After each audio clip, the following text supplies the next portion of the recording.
olha só, a gente estava falando de combate à corrupção, e agora a gente tem mais um escândalo, que é dessas pedras preciosas. E a deputada federal Jandira Fegali denunciou que eles encontraram esse e-mail onde diz, né, a gente mostrou aqui, com todas as letras, que não era para ser, né, ali cadastrado pedras preciosas recebidas na campanha eleitoral. O que pode acontecer com isso? Isso é gravíssimo, não é, Fernando? Vamos falar sobre isso juridicamente, mas me permita uma brincadeira antes. Eu acho que a gente tem que começar a apelidar o Bolsonaro de Alibabá, né? Porque a quantidade de joias, de pedras preciosas, entendeu? Ladrão que rouba ladrão, esse não vai ter 1000 anos de perdão, né? Bom, olha só, o que acontece é o seguinte: primeiro, a primeira análise que eu vi, que é perfeita, e eu queria explicar, é o seguinte: é de peculato. Mas eu vou além. O que é o peculato? Para quem não é do mundo direito, entenda. O funcionário público que tem a posse de bem, de valores, que são do ente público, e ele se apropria daqueles bens ou valores, comete o crime de peculato. Esse crime, a pena vai de 2 a 12 anos. 2 a 12 anos. É gravíssimo. Bom, peculato nós já temos aí, parece absoluta certeza que é o mínimo que ocorreu. Porque essas pedras preciosas não estão registradas no acervo presidencial, né? E o seguinte, o Bolsonaro, depois daquele escândalo das joias, teria dito que, vou ver também, está todo mundo bebendo café, mas o meu não é tão bom quanto o café da fora, hein? Vou mandar o da fora aí. Aí o seguinte, ele teve a oportunidade de devolver as joias e o fez depois do escândalo das joias. Naquilo, ele poderia dizer naquele momento: olha, eu não sabia o que é ruim, porque todo mundo tem o dever de saber a lei, ainda mais quem é a autoridade. Eu não sabia que não podia ficar com as joias, né? Bom, mas depois daquele escândalo, depois de ele dizer que entregou as joias, faltar as pedras preciosas, bom, estamos diante realmente de uma apropriação de bem público. Mas será que é só isso? Será que as joias foram entregues para o Bolsonaro e para a primeira-dama como presente e deveriam ser registrados no acervo presidencial? Ou será que nós estamos de um elemento muito claro de corrupção? Outro crime. Será que ele recebeu essas pedras preciosas como pagamento das ações e omissões em relação à sua relação promíscua com o garimpo? Porque essas pedras, nós não estamos falando de uma pulseira, de um brinco, de um relógio, cujo valor é elevado e por isso deveria ir para o patrimônio público. Certo? Nós estamos falando de tipo de bens que são fáceis de desaparecer e que viram dinheiro de uma hora para outra. Não é à toa que o seguinte, que tradicionalmente os judeus sempre investiram em pedra preciosa. Porque um povo perseguido sabia que se precisasse fugir, levando consigo pedras preciosas, vem de qualquer lugar do mundo. E aí eu faço uma suposição aqui muito relevante, que a Polícia Federal precisa investigar. Doutor Andrei, nosso chefe da Polícia Federal, e todos os da Polícia Federal que estiverem escutando, os nossos deputados federais, veja, eles fizeram um esforço gigantesco para que o colar e aquelas joias fossem entregues ao Bolsonaro antes do fim do mandato, antes dele embarcar para o exterior. O que se pressupõe? Que ele queria levar isso nesse voo que ele fez. Eu pergunto, será que o Bolsonaro não pegou essas pedras preciosas e levou consigo, naquele voo que ele fez, antes de terminar o mandato, porque se fez isso, além da possibilidade de corrupção, que é muito mais grave do que peculato e precisa ser investigado, nós temos a possibilidade de uma evasão de divisa. Sair com patrimônio do Brasil sem declarar. E o seguinte, e se ele pegou essas pedras preciosas e vendeu lá fora, nós estamos diante de lavagem de dinheiro.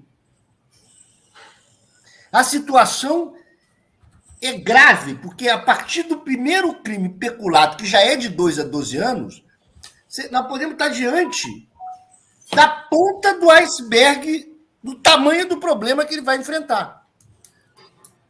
É isso. E ainda... Deixa eu só fazer um pedido aqui. Vocês estão vendo aqui do lado, ó, Pix, Revista, Fórum.com.br.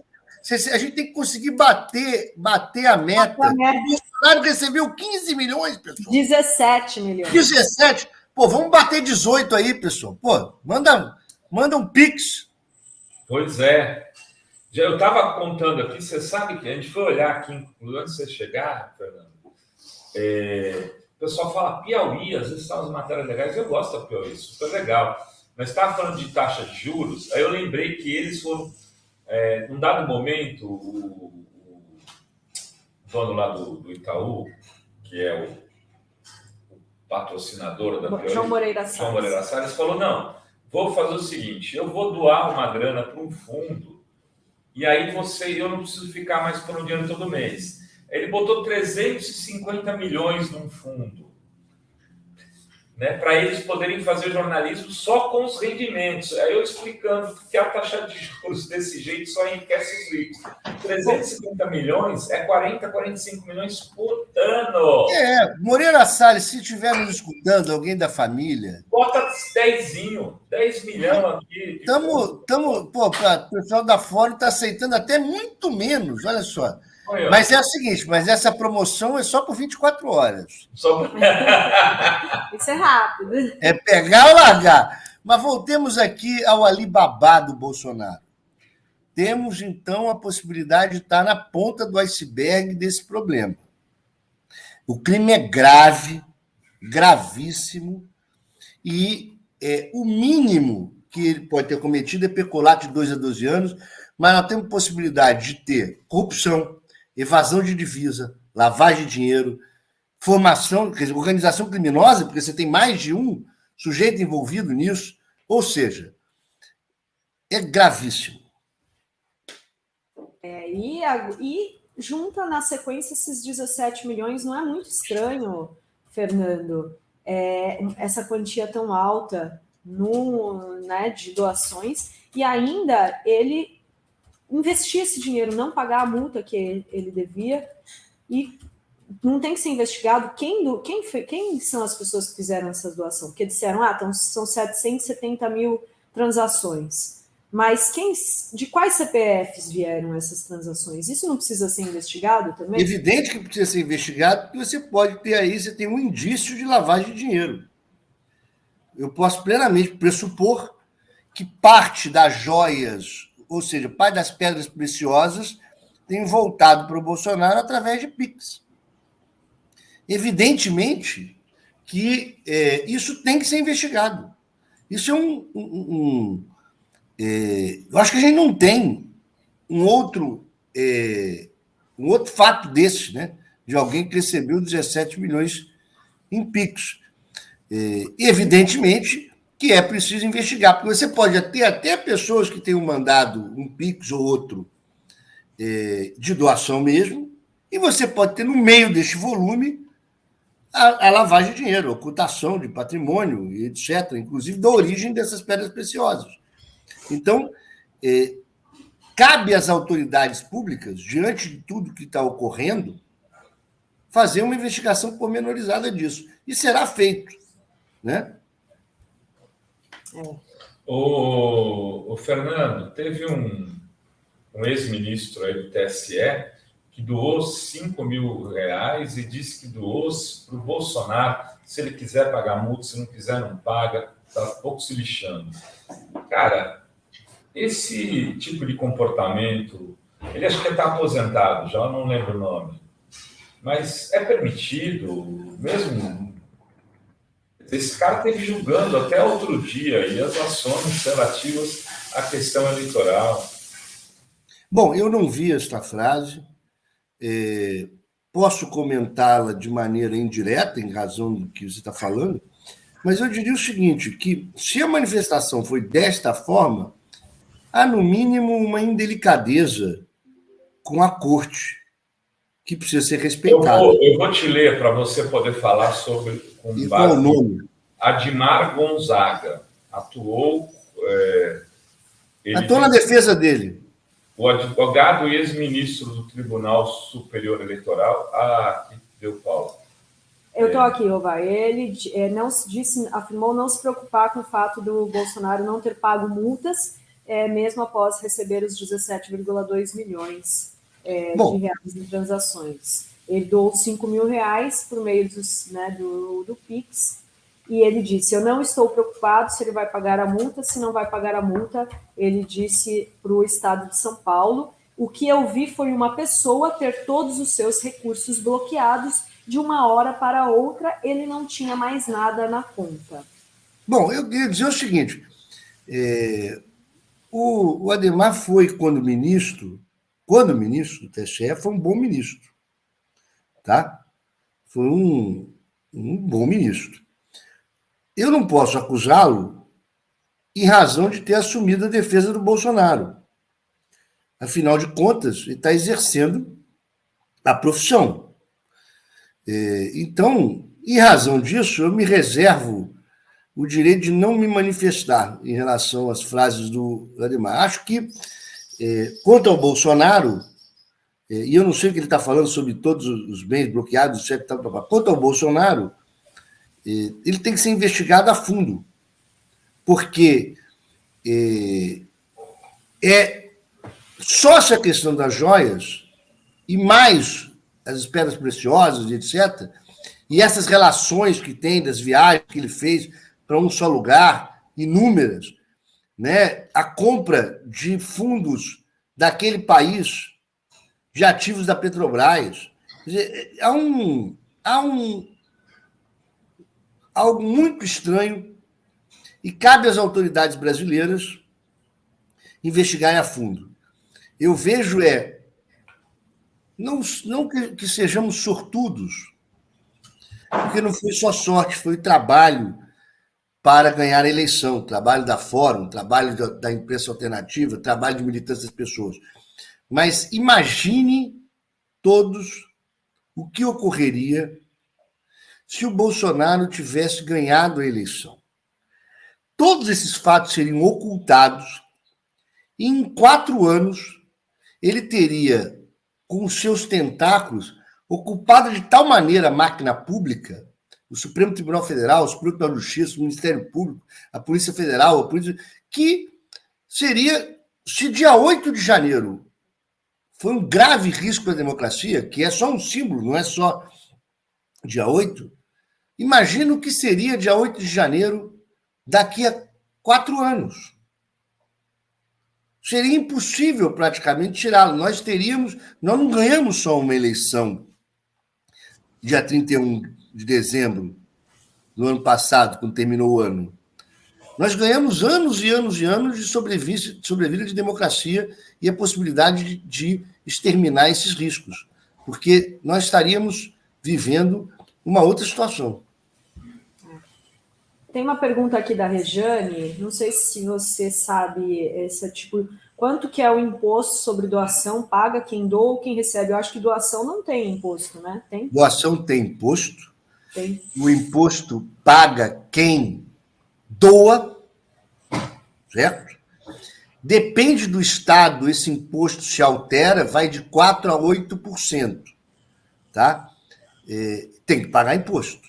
E a pergunta é, quem doou? Porque o que eu estou colocando em dúvida é a seguinte questão. Foi doação? Porque, veja, nas questões das joias, nós sabemos, É público. Quem doou foi tal país. Correto? Muito bem. Esse país não vai pagar imposto, inclusive porque o fato gerador ocorreu fora do país. E mais, a doação ela é simbólica para o presidente ou para a autoridade, porque de fato vai para o Estado. E o Estado, então, recebe uma doação sem imposto. Você vai doar para o Estado, não vai pagar imposto. Mas essas pedras preciosas foram doadas por alguém, ou fazendo uma brincadeira de erro de português, por alguém, por quem será? Em território nacional.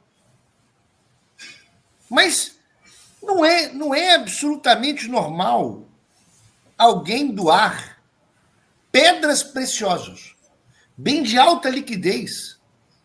É muito estranho. Isso não é um presente. Não me parece que seja uma doação. Tudo indica, nós estamos diante realmente de corrupção, de recebimento de vantagem ilícita. E por isso a tentativa de ocultar. Olha, fulano, você está aí com as pedras preciosas, bota no cofre, não registra, é para entregar em mãos. Eles estão tentando ocultar patrimônio público para desviá-lo, que é peculato, ou eles estão tentando ocultar o recebimento de valores financeiros, que é precioso, decorrente das ações e omissões do governo Bolsonaro em relação ao garimpo. Certo? Muito estranho. E doado ali na boca da eleição, né? Dia 26 de outubro de 2022, né, ali no véspera quase do segundo turno. E, Fernando, eu queria também trazer outro assunto que foi destaque ontem, que foi a operação da PF, onde foram os alvos a deputada federal Carla Zambelli e o hacker de Araraquara, o Walter Delgatti, que foi preso, né, e revelou que eles fizeram, né, ele a mando da Zambelli, ele está, inclusive, denunciando o Bolsonaro, que ele foi contratado para entrar, para, né, fraudar as urnas eletrônicas e acabou fazendo um mandado de prisão falso do Alexandre de Moraes, entrando no sistema do CNJ. Eu queria que você comentasse essas acusações e se você acha que a Carla Zambelli vai ser cassada. Bom, primeiro, Renato, vou fazer uma outra brincadeira, porque é engraçado, depois do ET de Varginha, agora a gente tem o hacker de Araraquara. É um negócio impressionante. É impressionante. Ontem eu fiz um Fala Rovai sobre isso. A história desse hacker de Araraquara e de como ele aparece na história do Brasil parece um livro à parte. Então, eu queria até fazer um comentário sobre isso, porque, na verdade, é o seguinte, eu já chamei esse hacker de cyberpunk, certo? Porque cyberpunk é um movimento do Assange, as pessoas têm que saber que é um movimento de hackers ingressarem em servidores, em telefones, etc., e pegarem documentos secretos de autoridades públicas, colocando isso à exposição do público. Uhum. Certo? E isso ele fez. Isso ele fez. Eu me lembro de uma frase de um advogado carioca, que já não está entre nós, chamado Augusto. A frase leme dos cyberpunks é privacidade para os indivíduos e transparência total para o Estado. Cyberpunks, grande movimento. Mas a frase do Augusto Thompson é: qual é a diferença entre o criminoso político e o não político? E respondi a ele: a diferença é que o criminoso não político não sabe que seu crime é político. Então, o que acontece? O que aconteceu primeiro com... Vamos falar só um pouquinho, eu não sei quanto tempo eu tenho aqui, umas 2 horas eu acabo. Bom, mas o que acontece? O que aconteceu lá atrás? Como é que ele acessou aqueles telefones lá atrás para a gente chegar ao que está acontecendo agora? Porque a gente chama ele de hacker, Mas quando a gente fala hacker, a gente imagina um sujeito com vários computadores numa sala e com tecnologia, quebrando senhas, entrando na NASA, no Pentágono e etc. Não aconteceu nada disso com ele. O que ele fez foi de uma simplicidade e de uma que não precisava de nenhuma capacidade intelectual maior. Ele descobriu que quando se ligava, quando se pedia a recuperação de senha no Telegram, você poderia pedir que o Telegram mandasse essa senha por uma mensagem de voz. Então, o seu telefone toca, você escuta. E se o telefone tocava e ninguém atendia, o Telegram deixava um recado na caixa de mensagem. Então, o que ele começou a fazer? Ele pegava, por exemplo, a Adri e o Rovai, e ele começava a ligar. Ligava 1, 2, 3, 4, 5, 6, 7, 8, 9, 10, 12. Chega uma hora, você para de atender o telefone, né? Porque você está de saco cheio, isso é uma questão dos robôs. Quando a pessoa já não aguentava mais, ele entrava no Telegram e pedia recuperação de senha. E aí o seguinte, o cara não atendia o telefone e caía. Aí ele entrava na operadora e aí, atenção todos aí, o grande problema é que quando você compra um telefone, uma linha, a caixa postal tem uma senha padrão. Que, sei lá, 1, 2, 3, 4, 5 ou 4 e tal. Ele sabia a senha padrão. E a maior parte das pessoas não altera a senha. Então ele ligava depois para a operadora e recuperava, botava a senha padrão e com isso ele instalava o Telegram do cara no seu computador e baixava tudo do Telegram. Atenção, Renato, Dri, todos que precisam preservar a sua intimidade, jornalistas que precisam preservar a fonte, não façam backup das conversas no WhatsApp, no Telegram, porque esse backup fica na nuvem e pode ser recuperado por outra pessoa. Entendeu? Então, o primeiro risco que ele fez, ele não tinha, ele de fato não é um hacker. Ele conseguiu, ele estava querendo conseguir informação de um promotor, começou a tal, e depois ele começou a baixar de várias autoridades, várias, e ele tentou vender isso. Não conseguiu vender, e aí ele acabou entregando isto, entendeu? Para o Intercept, que não pagou nada sobre isso, e com isso veio à tona esse escândalo da Vaza Jato. Muito bem. O que disse hoje o Demore, por exemplo, no ICL, parceiro, irmão, né, da Fórum?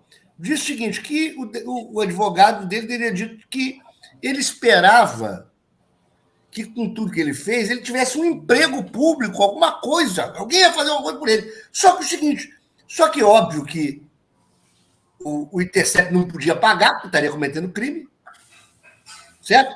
E o governo Lula não vai dar um emprego para um cara simplesmente por causa disso. Então ele se aproximou do Bolsonaro. E o seguinte, o Bolsonaro é tão primário que ele, inclusive, esse primarismo é a ponto dele perguntar ao cara se ele podia ingressar na urna eletrônica e etc., fraudar. Ou seja, primarismo.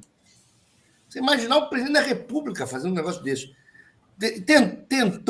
Tentou pegar diálogos do ministro Alexandre de Moraes, evidentemente que não conseguiu, porque o nível de segurança do diálogo dos ministros é maior que uma pessoa comum. Tem assessoria ali para não deixar o cara ter a senha padrão, o mínimo. Né? Muito bem. Só que o seguinte, mas nessa questão, aí eu vou entrar na questão do direito. Nesta questão dele ter entrado no CNJ, ter inserido no CNJ, quebrado o sistema, aí é um hackeamento mesmo, certo? Inserido no CNJ, mandados de soltura falsos e também a criação do mandado de prisão para o Alexandre de Moraes, que é uma burrice. Como é que vai prender um ministro do Supremo? Imagina alguém olhando lá e falar, o que é isso, né? É uma burrice, muito bem. Mas é para criar uma fake news isso. Mas mandados de soltura inexistente. O que pode ter gerado a soltura de um criminoso. Olha só. O que é isso? Veja, por que o Cid foi preso? E é tão grave o fato dele ter falsificado que tomou a vacina. É porque tem um artigo 313-A do Código Penal que é a inserção de dados falsos em sistema público por funcionário público. A pena é igual ao do peculato, de 2 a 12 anos. Gravíssimo. Então é o seguinte, mas o hacker de Araraquara não é funcionário público. Mas tem um detalhe. Ele estava contratado Ele estava contratado pela Zambelli e estava prestando serviço ao Bolsonaro. Portanto, nós estamos diante vou explicar algo. A hipótese não é boa de pensar mentalmente, mas no direito nós fazemos isso sempre, certo? Por que eu falei funcionário público? Porque existem crimes que são crimes próprios, ou seja, só podem ser cometidos por determinada pessoa. Existem crimes que só funcionários públicos podem cometer, crimes contra o Estado. Outros sujeitos comete outro tipo de crime. Por exemplo, se você inserir um dado falso em um sistema de informática, o crime é um crime pequeno, de menor potencial ofensivo. Mas se você for funcionário público, o crime é grave. Vamos lá. Uma pergunta que se faz na teoria do direito. É possível uma mulher cometer estupro? Por quê? Porque é o seguinte, só quem pode cometer estupro é o homem, porque é preciso ter um pênis. Mas é possível que uma mulher cometer estupro? Sim, em coautoria. Como? A mulher, ela amarra a outra mulher enquanto o homem é estupro. Ela realizou o ato junto. Ela é acusada de estupro. Por que eu faço esse exemplo? Um exemplo de um absurdo de violência. Para mostrar o seguinte, o hacker, que não é funcionário público, quando ele diz que entrou no sistema do CNJ a pedido e é pago por funcionários públicos, porque a Zambelli é uma funcionária pública, é uma servidora. Ela está eleita deputada, enquanto ela está no mandato, ela é funcionária pública, servidora. O presidente da República era servidor público. Então, nós estamos diante de crime gravíssimo do 313-A do Código Penal, que é a inserção de dados falsos, certo? No sistema do CNJ. Então, isto é que tornou o caso gravíssimo, e por isso a questão da prisão dele. Por que ela não foi presa? Por que a Zambelli não foi presa nesta operação? Porque deputado federal e senador da República, a partir da diplomação, só pode ser preso em flagrante delito por crime inafiançável. Então, ela não foi presa no momento porque ela está no cargo. Ela pode perder o cargo? Lógico. Porque é o seguinte, porque os fatos são gravíssimos. Então... Dela, né? Pagando o cara. Pix dos servidores do gabinete dela, né? A situação dela é grave e o seguinte, e agrava a situação dela já no processo que ela tem no TSE, né? Porque ela responde ao processo do TSE. Isso cria um clima horroroso. Eu diria o seguinte, nós estamos aí fazendo uma filinha, Sérgio Moro, Zambelli e tal, quer dizer... E não estão sendo perseguidos, não, hein? Deltan já foi. Eles não estão sendo perseguidos, não. Eles só estão enfrentando as consequências dos seus próprios atos. E as instituições voltando a funcionar. É só isso. O Deltan e a Lava Jato não dizia que a lei era para todos? Menos para eles, naquele momento? Bom, chegou a hora deles enfrentarem a lei para todos. É isso aí. Pri, E ela manda o café para mim, o meu acabou. Pessoal, faz o pix mandando aí. aí, teletransportando. Agora ela foi para o Conselho de Ética, né? Já foi aceita a denúncia da Carla Zambelli, e o Ivan Long, repórter da Fórum, fez aí um compilado de 7 ações que podem levar a Carla Zambelli à prisão, e especialistas, pessoas no Congresso, já estão certos da cassação dela, tanto é que ontem na coletiva diz que ela mandou uma mensagem pedindo apoio num grupo dos parlamentares do PL, e só foram 3 ficar ali ao lado dela, né? 3 deputados, o cabo Gilberto Silva, do PL da Paraíba, Silvia Waiape, do Piauí, do PL do Amapá, e o coronel Meira, de Pernambuco. Só 3. Tudo coronel, né? Ninguém quer ficar ao lado dela. Eu queria lembrar um fato aqui. Aquela correria dela com uma pistola. Aliás, o Luan, acho que vai estar aqui amanhã, que é o jornalista negro que ela perseguiu. Eu queria lembrar o seguinte: ela estava em punho com uma pistola 9mm. Primeiro, isto acabou, porque o que aconteceu agora na mudança de regulação do governo Lula, a 9mm voltou a ser um calibre que não é permitido sequer coleção. Tá? Quem já tem de coleção anterior é mantido. Um calibre 9mm, se ela dispara, atravessa 3 pessoas. Então, olha o problema. Essa mulher tinha um porte de uma pistola 9mm, que é um calibre de guerra. É feito para guerra. Se você atira numa pessoa, atravessa 3. Explode a pessoa.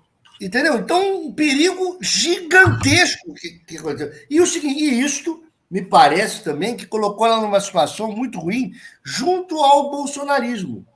Não porque ela estava portando uma pistola e correndo atrás de um negro, porque isso eles adoram, aplaudem. Nossa, que coisa maravilhosa. A Kate Marrone das deputadas. Né? Mas o seguinte, mas porque isso gerou um incidente que nos ajudou a resolver o problema eleitoral. Pequena coisa deve ter resolvido. E aí houve um entrevero entre ela e o bolsonarista. Por isso ela talvez tenha só 3 nesse momento. Exatamente, mas eu disse que o próprio... E aí? Olha quem está aí atrás, ó. Ele viu que era o Fernando, quis vir falar. Tudo bem? Eu tava jogando futebol, tô até suado. Tava treinando pênalti. Eu fazendo uma brincadeira, a mestra mandou do futebol. Muito bom, muito bom. Muito bom. Vai ser jogador profissional esse cara aí, hein? Vai ser. Mestre mandou chutar no travessão. No travessão. É isso. Que bom. Muito bom. Vai lá, Lucas. Tchauzinho. Tchauzinho. Tchau. Se inscreva no canal. E compre o café da Fórum. Vai ficar muito gostoso. Sim. Mas diga lá, Fernando. Bom, eu acho que é isso. Eu fiz a minha contribuição. Né? Vocês têm mais alguma coisa relevante para que eu fale? Estou aqui à disposição. Uma última pergunta. Hoje toma posse o Zanin no Supremo. A sua expectativa aí para essa posse? E tem um dizendo aí que ele terá um voto mais conservador na questão das drogas, o julgamento que foi retomado ontem, né? Que inclusive está 4-0. Alexandre de Moraes votou pela descriminalização do porte, né? Ou seja, quem está portando não vai ser enquadrado como tráfico. Como que você vê o Zanin assumindo hoje? E na próxima vaga ainda da Rosa Weber, tem já alguma indicação aí? Bom, primeiro o que eu espero é que o Zanin, que chegou ao Supremo Tribunal Federal através da advocacia, certo?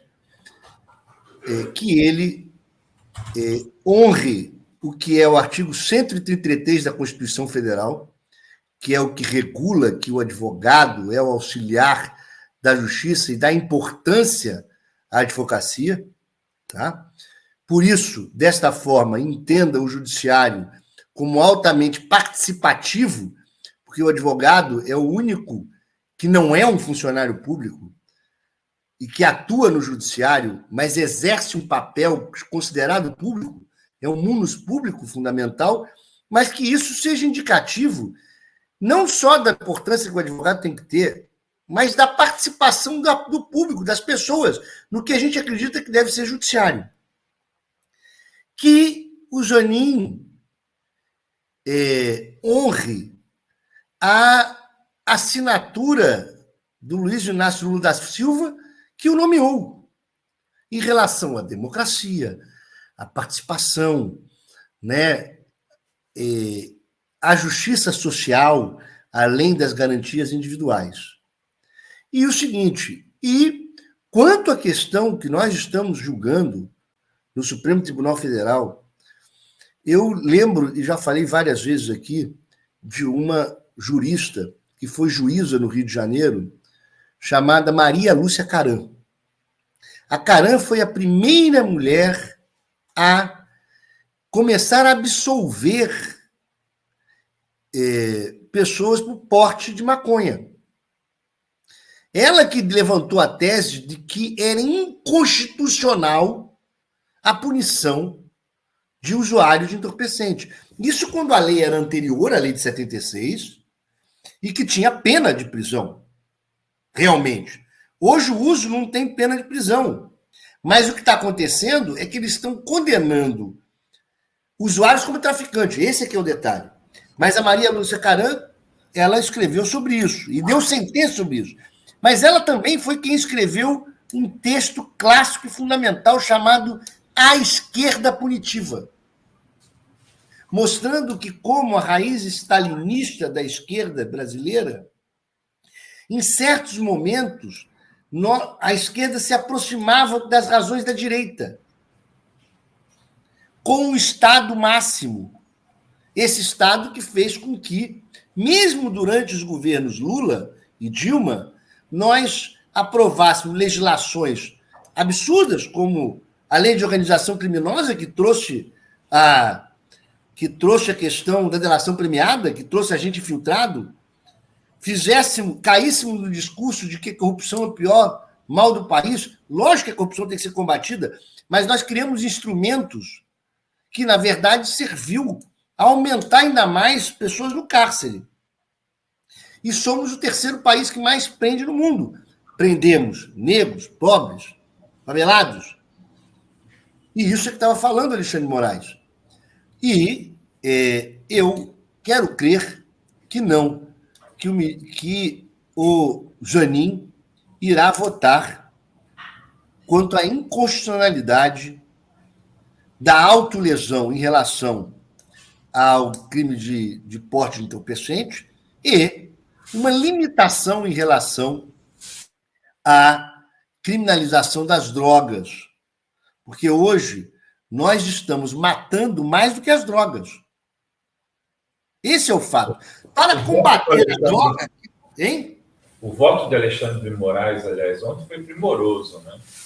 Isso. Quer dizer, para combater as drogas, que nós temos que combater, porque ela mata pessoas de câncer, Olha o que está acontecendo em São Paulo em relação à questão do crack e etc. Só que o seguinte, primeiro o usuário, o viciado, em determinadas drogas, viciados, nós temos que encará-los como vítimas. Esse é o fato. Segundo, o seguinte, nós não podemos matar mais do que o crack.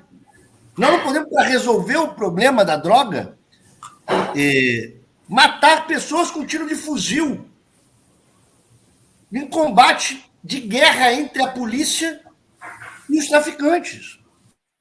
Nós precisamos alterar isto. E olha que quem tem dito isso há muito tempo é o Fernando Henrique Cardoso, que, vamos colocar, foi um presidente de direita. Hoje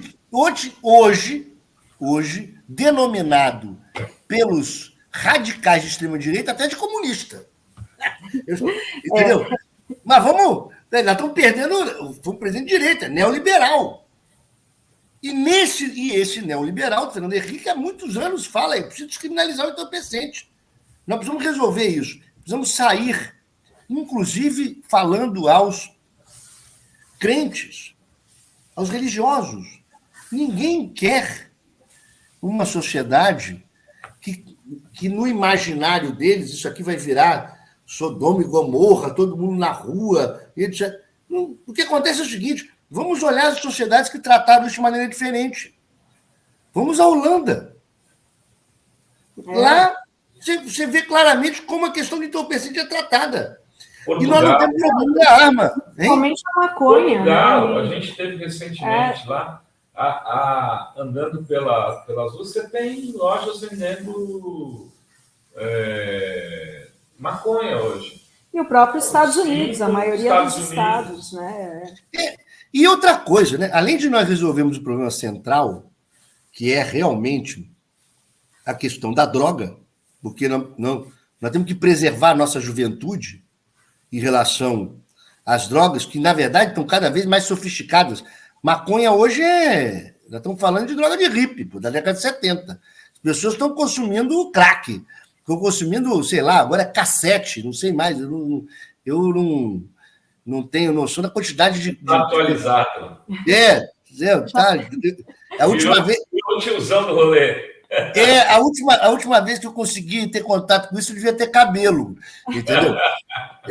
Mas a gente tem que tratar de maneira diferente. Agora, além disso, eu queria dizer o seguinte: o que seria da questão sexo, da sexualidade, se não tivesse o que é proibido, o que é oculto, o que não pode ver? Né? Fica sem graça. Então, é o seguinte, também toda essa proibição causa ao contrário, uma grande propaganda. E o seguinte, e mais do que isso, queria tocar em 2 assuntos. Gera um lucro gigantesco. E não estou falando de venda de droga, estou falando de venda de arma. Venda de arma para combate armado aos traficantes. Quem vende arma, vende para o tráfico, vende para a polícia. Vende munição, vende equipamentos. Ou seja, nós, em vez de investirmos no combate à droga, nós estamos dando dinheiro a quem fabrica uma outra coisa que mata, que é a arma. E mais do que isso, vendendo meu peixe, atenção, quem leu Geopolítica da Intervenção, a verdadeira história da Lava Jato, vai verificar como essas coisas se conectam. Como você tem desde a questão da doutrina, olha aí, da doutrina de segurança nacional. Vou sortear um aqui. Isso aí é a primeira edição, já tem a segunda, hein? Sortear. Vou sortear 2. Pode sortear 2 a quem mandar o Pix a partir de agora. Quem mandar superchat. Superchat de... Superchat. R$10 para cima, vai disputar aqui 2 livros. Geopolítica da Intervenção, do Fernando Fernandes. Com dedicatória, eu mando. Agora, o que acontece?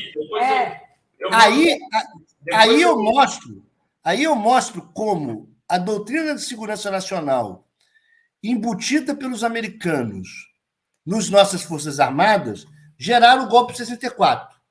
Depois, como, com o início do fim da ideia do comunista como inimigo interno, que a extrema-direita parece que continua no macartismo, né? Pensando em comunista, que está faltando. Estou querendo achar um comunista, não estou achando. Né? O último acho que foi o Luiz Carlos Prestes. Bom, como os Estados Unidos substitui isso pela droga, pelo inimigo interno traficante. E aí chegamos na Lava Jato com a questão da corrupção. Portanto, essa discussão do Supremo está totalmente conectada com o âmago central da dominação do nosso país. E como nós estamos, em vez de cuidando da nossa juventude negra, pobre, favelada, tirando o cara da favela, dando educação, internet, condição de vida, criando um país de classe média para entrar no mundo, nós estamos assassinando e colocando as pessoas na cadeia. Primeiro, vendendo arma para o traficante enfiando a droga para o cara se viciar, e eu não estou falando de maconha, eu estou falando de cassete. Cassete, na minha época, era uma fita, né? Era uma fita de cassete. Agora virou outra coisa. Bom, acho que já falei demais. Fernando, muito obrigada, viu? Obrigada pela aula aqui, pelas suas análises. Até a próxima, um ótimo final de semana para você. Vindo ao São Paulo, avisa o amigo. Estamos aí, daqui a pouco. Um abraço. Fernando, tudo de bom.